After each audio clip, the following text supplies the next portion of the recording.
Salam dostlar, mən sizə əvvəlki videomda şifahi şəkildə kondensasiyanın yaranması haqqında məlumat verdim. İndi isə sizə ona əyani şəkildə məlumat verəcəm. Deməli, bizdə burada maket var. Bu fərz edək ki, dağların başındakı qardır. Bu ağaclarımızdır. Düzdür, mənim materiallarım o qədər də yaxşı deyil. Amma əsl materiallarım əvvəl şəhərdə idi. Orada eləmişdim, sadəcə az idi. Amma əsl təbiət elə ən qəşəngdir, baxın. Deməli, fərz edək ki, bu bizim dağlarımızdır. Dağlarımızın başındakı qardır.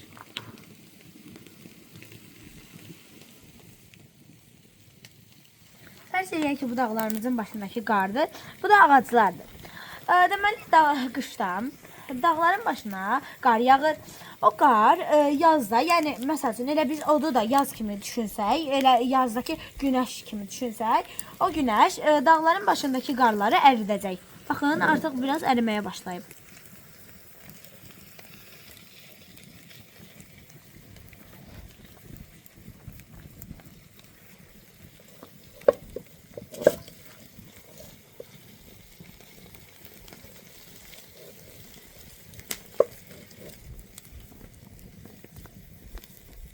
Baxın, artıq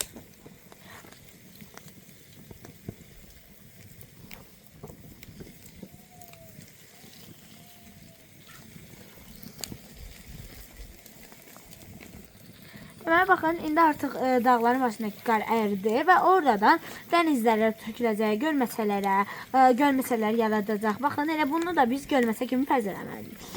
Və axırda bu yayda bu şeylər buxarlanacaq. Baxın, artıq buxarlanmağa başlayıb. Və bu buxarlanır. Payızda o buludlarda toplanıb. Payızda niyə çox yağış yağır? Çünki o toplanıb.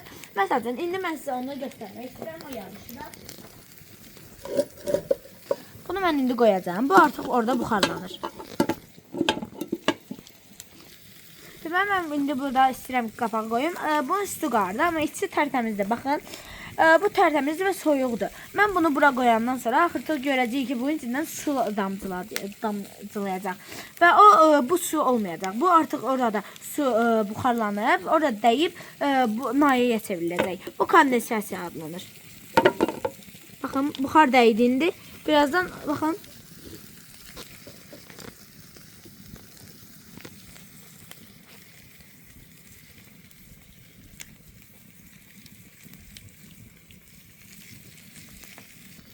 Deməli, artıq bu buxarlandı və orada kondensasiya baş verdi.